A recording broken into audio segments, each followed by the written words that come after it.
처음에는 개발자분한테 많이 이제 의지를 했었는데 네. 그분이 뭐 되게 친절하게 이런저런 얘기를 해주셨어요. 뭐 테이블은 뭐고 데이터베이스는 뭐고 뭐 서버는 뭐고 해가지고 뭐 친절하게 들었는데 아무리 들어도 이게 무슨 말일까 뭐 이런 느낌이 들더라고요. 비전공자를 위한 이해할 수 있는 IT 지식이라는 어쩜 좀 긴 제목의 책인데요. 네네네. 이 책의 저자님이신 최원영님께서 직접 자리에 나와주셨어요. 근데 여기 날개에 보면 기획자이자 개발자 그리고 강사로 활동하며 기비라는 교육 서비스 창업을 준비 중인 최원영입니다. 라고 되어 있거든요. 네. 네. 굉장히 이력이 다양하신데 어떤 이야기를 담고 있는지 안녕하세요. 아, 네. 네, 반갑습니다. 네. 네. 진짜 이력이 이렇게 되게 다양하시네요. 네네네. 네. 이런저런 것들을 사실은 하고 있어서 네. 네. 사실은 다른 분들께서 너는 뭐하니라고 물어보면 글쎄요 저는 제가 뭔지 잘 모르겠다라고 보통은 뭐 이제 분야마다 약간 다르게 얘기하는 것 같아요. 어떨 때는 작가라 그러고 어떨 때는 강사라 그러고 어떨 때는 기획자라 그러고 창업하고 있어요 이렇게 얘기할 때도 있고 약간 되게 복잡하게 네, 엔잡러. 네. 네. 그 기획자이자 개발자이자 디자이너를 섞은 말로 자신을 표현하시기도 하던데. 네. 그 너무 부끄럽긴 한데 네. 지금 생각해보면 너무 부끄러워요. 근데 그때는 이제 처음에 그 단어를 만들어낼 때 기발자이너라는 네. 단어인데 기발자. 처음에 그 단어를 만들어낼 때는 좀 이게 제 성향이 약간 이것저것 호기심이 많은 편이고 많은 것들을 조금 배우는 거에 즐거운 편이라서 네. 네. 그래서 이걸 좀 섞어보자라고 해서 좀 특이하게 해보자라고 해서 만들어낸 건데 네. 처음 이제 제 강의를 시작했을 때 그런 어떤 닉네임이라고 할까요? 네. 그렇게 썼었어요. 기발자이너. 맞아요. 괜찮은데요? 기발한데요? 괜찮은데? 아 근데 디자인은 사실은 뭐 그렇게는 잘 못하고요. 네. 이제 개발이랑 뭐 기획 쪽 여기가 이제 제 전문 분야 쪽입니다. 네. 네. 그러니까 비전공자를 위한 이해할 수 있는 IT 지식. 저는 요즘 어떤 생각이 드냐면 유튜브도 예전에 유튜버가 있었고 그 유튜버는 아무나 하는 거 아니야 이렇게 생각했었는데 요즘은 의사 선생님들도 나도 이 분야에 대해서 좀 유튜브로 할 얘기가 있고 굉장히 다양한 자기 전문 분야에 대해서 유튜브로 뭐 할 말이 있어. 그러니까 그거 촬영 어떻게 하지? 막 이런 식으로 좀 궁금해 하시다가 이제는 앱을 만들어야겠다. 그러니까 내 전문 분야에 앱을 좀 만들어야겠다. 이런 생각을 또 다 하시는 것 같아요. 네. 너무 장벽이 높더라고요. 네. 그래서 그런 분들에게 이 책이 좀 필요하지 않나. 네. 네. 맞습니다. 그리고 저도 정말 작년 겨울에 드리머님 그래도 개발 쪽 좀 아시니까 나 이런 아이디어가 있는데 이거 너무 만들어보고 싶었는데 어떻게 하는 거예요? 도대체 뭐부터 시작하는 거야? 이렇게 했는데 제가 그 얘기까지만 듣고 말렸어요. 하지마. 잘하셨습니다. 근데 그때 진짜 큰 벽에 부딪히는 느낌을 들었었고 그때는 이 책이 없었어요. 맞아요. 네. 몰랐죠. 그래서 이 책을 드리머가 줬다면 나에게 저도 몰랐죠. 이 책의 존재. 그랬다면 제가 이런 거구나라고 조금 알 수 있지 않았을까 했는데 작가님도 이런 벽에 부딪혀서 시작하게 됐다고 들었어요. 아, 네, 맞아요. 사실은 이제 제가 뭐 살아가는 어떤 모습을 보면은 저는 계속 이제 뭔가 창업 사이드, 뭔가 새로운 걸 만들어내는데 좀 포커싱을 하고 있어요. 그래서 인생을 살아가면서. 그래서 왜 그렇게 되는지 모르겠지만 계속 이제 뭔가를 만들어서 사람들한테 보여주고 사람들의 뭐한테 이제 좀 사랑을 받는 콘텐츠를 만들어내기 위해 계속 하고 있는데 네. 처음 시작했었을 때가 딱 아무것도 몰랐을 때 IT에 대해서도 모르고 뭐 다른 어떤 기술에 대해서도 모르고 시작은 사실 IT는 아니고 가구였어요. 그래서 뭔가 가구 쪽에 어떤 혁신을 한번 불러보자 막 이런 식으로 네. 야심차게 뭔가를 만들려고 했는데 이 제조업의 장벽에 네네. 돈이 엄청 많이 들더라고요. 그렇죠. 금형 하나 만드는데도 맞아요. 막 이래가지고 이게 쉽게 접근하기가 힘드네. 그러면 좀 더 이제 내가 가지고 있는 건 몸뚱아리밖에 없어서 네. 이거를 좀 활용해서 할 수 있는 분야가 뭐가 있을까 하다가 IT를 잡게 됐고 그래서 이제 IT 쪽으로 해보니까 그것도 이제 진입장벽이 되게 높더라고요. 맞아요. 그래서 똑같은 경험을 했었어요. 저도 이걸 만들어보고 싶다. 이게 있으면 너무 좋을 것 같다라는 생각으로 이런 스토리보드 와이어프레임 이런 거 혼자서 막 만들다가 네. 이걸 한번 창업을 해볼까라고 해서 시작을 했는데 실제로 해보니까 도대체 어디까지 해야 되는지도 모르겠고 그리고 개발자분 모시고 이제 했었는데 개발자분이 그때 당시에는 어떤 특정한 분야를 하고 계셨는데 안드로이드라는 분야를 하고 계셨는데 제가 약간 아무것도 모르니까 용감하게 뭐 다른 것도 해달라 뭐 다른 게 필요하다고 얘기하면 그것도 해달라 그러니까 그분이 막 공부하면서 하셨어요 그때. 그래도 해주셨네요. 네, 되게 착하신 분이었죠. 아, 네. 적극적이신 맞아요. 개발자시네요. 네, 네. 그러셨죠. 그래서 그분이 뭐 DB도 막 하시고 웹도 음, 공부하시고 이거 공부해야 된다라고 얘기를 계속 하셔서 네. 그럼 부탁드립니다. 되게 용감했죠. 무식해가지고 제가 그랬는데 되게 감사하게 이것저것 잘 해주셨는데 네. 그러다 보니까 이제 제가 이해도가 낮으니까 뭐 잘 된 아이템들은 사실은 없었었고 그러다 보니까 이제 그 갈증이 생기더라고요. 아 네. 나도 공부를 해야겠다. 네. 갈증이 생겨서 네. 뭐 그때부터 공부를 하게 됐죠. 정말 맨땅에 헤딩하듯이 공부를 처음에 시작하셨다고. 맞아요. 네. 그래서 처음에는 개발자분한테 많이 이제 의지를 했었는데 네. 그분이 뭐 되게 친절하게 이런저런 얘기들 해주셨어요. 뭐 이거는 뭐고 뭐 테이블은 뭐고 데이터베이스는 뭐고 뭐 서버는 뭐고 네. 해가지고 뭐 친절하게 들었는데 아무리 들어도 이게 무슨 말일까 뭐 이런 느낌이 들더라고요. 그렇죠. 네. 그래서 실제로 사실 처음 듣는 사람들은 그럴 수밖에 없었던 시기였던 것 같아요. 네. 이게 뭔가 비전공자를 위한 지식들이라는 게 그때 없었던 시점들이었고 네. 그때가 이제 2012년도였었거든요. 처음 제가 했을 때가. 그래서 지금으로부터 이제 10년이 거의 다 네. 되고 있네요. 아, 네. 네. 그래서 그때 이제 제가 했었던 방법은 그냥 이제 막연히 이제 다 뒤져보고 찾아보고 프린트해서 인터넷에 있는 거 블로그 뭐 위키백과 뭐 이런 거 다 프린트 쭉 해가지고 모르는 단어를 읽어보는 거였어요. 네네. 근데 이제 IT에 관심이 있으신 분들은 아시겠지만 읽어보면 그 안에 또 새로운 단어들이 막 나와요. 이게 마치 뭐 의학도 좀 비슷한 것 같아요. 의료 쪽도 약간 뭐 진단서 같은 거 읽어보면 그 안에 뭐 단어들이 막 숨겨 있는데 약간 다단계 구조처럼 그죠? 파고들고 막 이런 게 맞아요. 영영사전에서 영어 찾는 느낌. 맞아요. 그렇지 영영사전 영어 그렇죠. 네. 예. 그런 느낌 맞아요. 그런 느낌이었어요. 네. 저도 딱 그런 느낌을 너무 많이 받아서 네. 이제 파고 들어가서 또 파고 들어가다 보니까 이게 또 이 분야가 끝이 없어요. 네. 끝이 없이 계속 밑으로 내려갑니다. 그래서 밑으로 내려가도 모르는 단어가 계속 나오는 거예요. 그래서 제가 3일 반나스로 진짜 계속 읽었어요. 네. 읽고 또 읽고 진짜 어디 뭐 발표하러 가서도 계속 그거 읽고 뭐 개발자한테 뭐 이것도 뭐예요 저건 또 뭐예요 물어보면서 또 읽고 그랬었는데 아무리 읽어도 데이터베이스의 테이블이 뭔지는 모르겠더라고요. 실제 거기서 시작했었는데 네. 다른 걸 열심히 보고 있는데 이게 도대체 뭐지? 이거는 감을 잡을 수가 없는 거예요. 그래서 아 이거는 답이 없나 보다. 어쩔 수 없나 보다. 그래서 사실 그때 포기를 했어요. 포기를 하고 어쩔 수 없다. 그렇다면 내가 그냥 개발 아예 들어가자. 공부를 해버리자. 그래서 이제 그래도 이제 C 언어는 보기 싫어가지고 네. 약간 자바라는 언어부터 봤어요. 그때 네. 당시에. 네네. 네, 그때 책을 한 권 봤는데 사실 되게 우연찮게 그 책이 저한테 굉장히 잘 맞았었어요. 강효천님이라는 분이 지으신 열혈 강의 자바라는 책이 있었는데 아직도 기억을 해요. 그 책 10번 봤거든요. 정말. 보고 또 보고. 그래서 그 책이 너무 재밌었고 즐거웠고 제 프로그래밍 입문서적이었는데 네. 그때 당시의 경험들이 저한테 되게 좋았었어요. 그래서 그거를 계기로 이제 프로그래밍 쪽으로 더 나아가게 됐었죠. 네. 네, 그게 사실은 제 첫 경험들입니다. 이 IT를 어. 만나게 되는.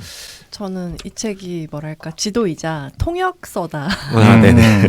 그러니까 아니면은 통역을 이렇게 했다. 그러니까 내가 통역자로서 조금 보니까 이렇게 볼 수 있겠더라라고 이렇게 좀 총괄서를 보여주셔서 정말 저도 컴퓨터 조립할 때 막막했던 그 느낌 있잖아요. 메모리는 뭐고 그래픽 카드는 뭐고 그래픽 카드는 뭐 이거랑 이거 있는데 뭐랑 뭐는 호환이 되고 막 너무 머리가 아팠던 그런 기억이 있잖아요. 근데 이 IT 쪽도 그렇구나. 이렇게 뭔가 다 체계가 있고 그 안에서 차곡차곡 알아야 될 것들이 있구나. 그런 것들을 정말 쉽게 어떤 가게가 있다고 쳐요. 이런 식으로 뭘 판다고 생각합시다. 네, 이런 식으로 굉장히 이야기로 쉽게 설명을 해주시더라고요. 네네. 그래서 저 역시도 정말 저는 그 디자인 전공이거든요. 네네. 그러니까 저는 정말 그림으로 이해하고 이야기로 이해하는 사람이기에 되게 쉽게 설명해 주셔서 그리고 지도를 보여주셔서 너무 이렇게 이렇게 이런 세계구나. 이런 것들이구나. 그러니까 정말 암호 같았던 말들이 그래도 조금 체계 있게 다가오는 느낌을 받았습니다.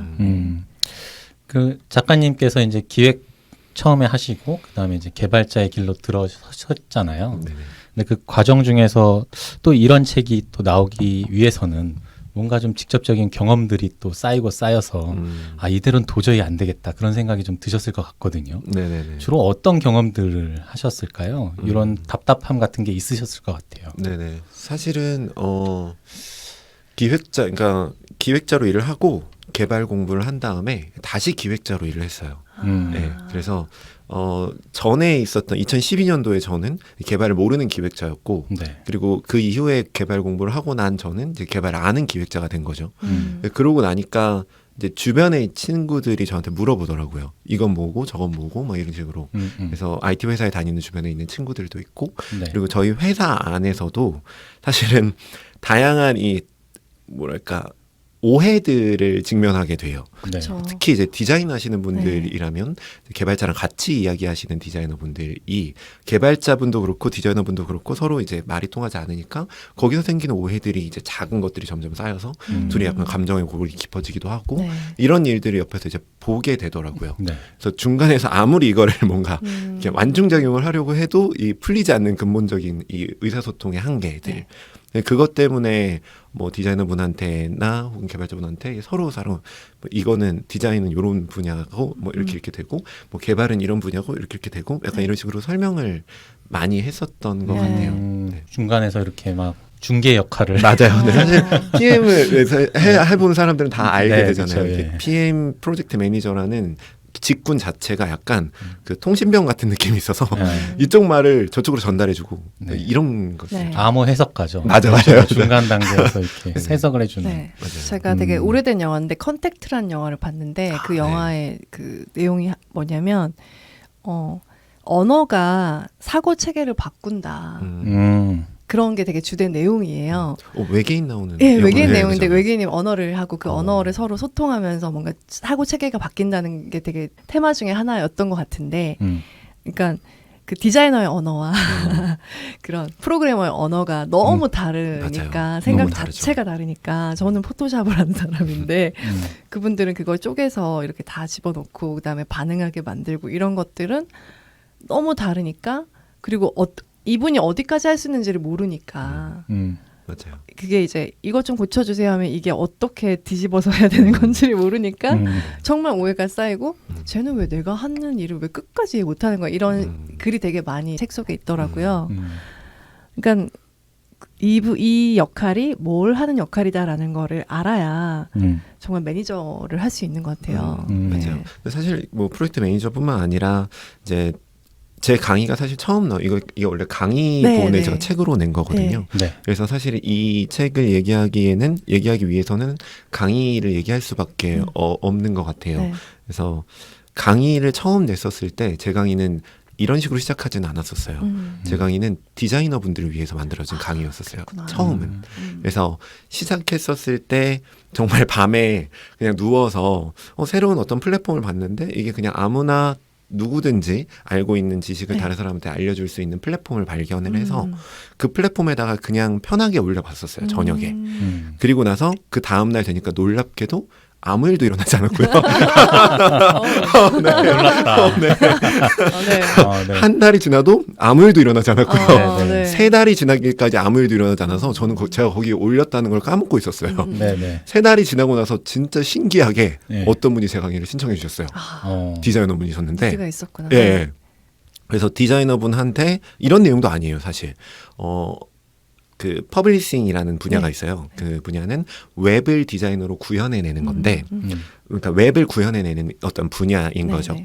근데 어플리케이션 사이드에도 이런 기술들이 있거든요. 사실 뭐 XML이라거나 뭐 스토리보드라거나 이런 그래서 실질적으로 어플리케이션의 디자인 작업을 하는 분야들이 있어요. 네. 근데 퍼블리싱은 이게 좀 나눠져 있지만 어플리케이션은 이 개발자들이 다 이런 걸 가지고 있거든요. 그래서 퍼블리싱을 보면 디자이너 출신의 퍼블리셔 분들이 너무 잘하시는데 디자이너 분들이 이런 어플리케이션 디자인 구현에 대한 기술을 익히신다면 되게 잘하실 것 같기도 하고 네. 더 나아가서 이 프론트엔드 개발자라고 하는 어플리케이션 개발자랑도 싸우지 않을 것 같기도 하고 이렇게 만들어진 강의예요. 네. 그러니까 나름 제 나름대로는 시장에 이런 게 있을 것 같아라고 생각을 했어요. 근데 항상 제가 처음에 생각했었던 시장에 이런 게 있을 것 같아는 없더라고요. 시장에서는 전혀 반응이 없더라고요. 그런 것에 대해서는. 그래서 디자이너랑 처음 그 강의를 하고 나서 그게 마지막 강의가 됐어요. 그래요? 네, 그 강의는 거기서 이제 끝났습니다.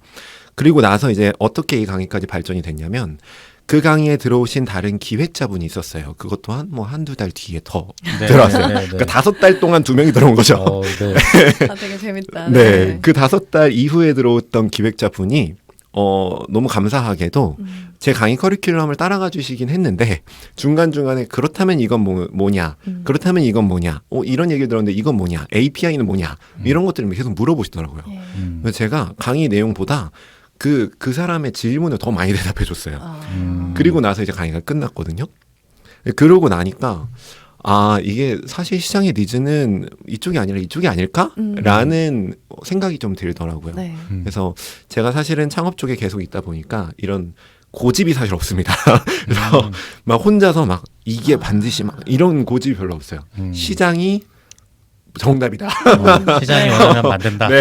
시장이 정답이다. 이런 네. 게 있고 제가 이제 시장에 원하는 것에서 제가 가지고 있는 재능이 있다면 그것들을 시장에 녹여내는 방식 네. 이런 게 중요하다고 생각하는 믿는 주의라서 네. 예. 그래서 그 기획자분이 처음 그런 얘기를 해주셨을 때 그 포인트로 계속 바꿨어요. 그러고 보니까 점점 일주일에 한 명. 원래 2주일에 한 명 들어오고 한 달에 한 명 들어오던 사람이 일주일에 한 명 들어오기 시작하고 네. 일주일에 2명이 들어오기 시작하고 일주일에 3명이 들어오기 시작하고 근데 한 번 강의를 하면 3시간을 했거든요. 네. 그러면 일주일에 3명이 들어오면 그 저녁마다 이제 3시간이 날아가는 거니까 네. 일을 하고 저녁에 강의하고 하면 너무 힘든 거예요. 네. 그래서 그때부터 이제 사람을 모으기 시작했어요. 어. 3명씩 모으고 2명씩 모으고 이렇게 모으고 하다 보니까 점점 막 10명이 되고 막 15명이 되고 점점 50명이 되고 최대 60명까지 늘어나더라고요. 네. 그래서 이게 이쪽이구나 라는 거를 그때 좀 확신을 했죠. 네. 그래서 그때 전부터도 그렇고 계속 제 강의에 있는 이 모든 컨텐츠들은 현업에 있는 질문들, 현업에 있는 니즈들, 네. 현업에서 실제 궁금해하시는 것들 그런 것들을 다 가져왔어요. 계속. 그래서 계속 바꿨고 사실 지금도 바꾸고 있어요. 네. 그래서 지금 강의가 이 책을 냈었을 때 강의랑 또 다르고요. 네. 그래서 계속 바뀌는 추세입니다. 많이 바뀌지는 않지만. 네. 그러니까 책 나왔을 때랑 또 기술이 계속 발전하니까 네네네. 또 현업에서 쓰는 기술들도 또 업그레이드 되고 뭐 다른 기술을 또 채용할 수도 있고 하니까 계속 업데이트가 되겠어요. 이 책도. 네네. 근데 사실은 뭐 이렇게 제가 여기서 말씀드리는 건 약간 좀 근본적인 밑에 있는 그쵸. 거라서 이런 것들은 바뀌지 않았지만 새로운 걸 추가한 부분들은 좀 있어요. 그러니까 새로운 다른 분야들을 궁금해하시는 분들, 예를 네. 들면 뭐 AI라거나 네. 혹은 뭐 빅데이터 뭐 이쪽이라거나 데이터 마이닝이라거나 이쪽을 궁금해하시는 분들이 있어서 네. 뭐 그런 부분들도 조금 데이터 쪽으로 더 가져온 부분들도 있고, 아. 이런 내용들이 좀 더 들어가 있는 게 요즘에 이제 말하고 있는 내용. 네. 근데 어찌됐건 그걸 알기 위해서는 뭐 DB는 알아야 되니까. 네. 그리고 DB에서 그러니까 이 세상에 있는 정보를 가져오는 부분들은 또 웹이나 뭐 프로그래밍 언어 뭐 이런 부분들을 알아야 돼서 그러니까 근본적인 거는 이게 맞고 그 위에서 이제 응용들에서 조금씩 바꿔가고 있는 것 같아요. 네. 음. 그럼 이 책의 목차를 구조를 한번 소개해 주실 수 있을까요? 아, 책을 네네. 보면서.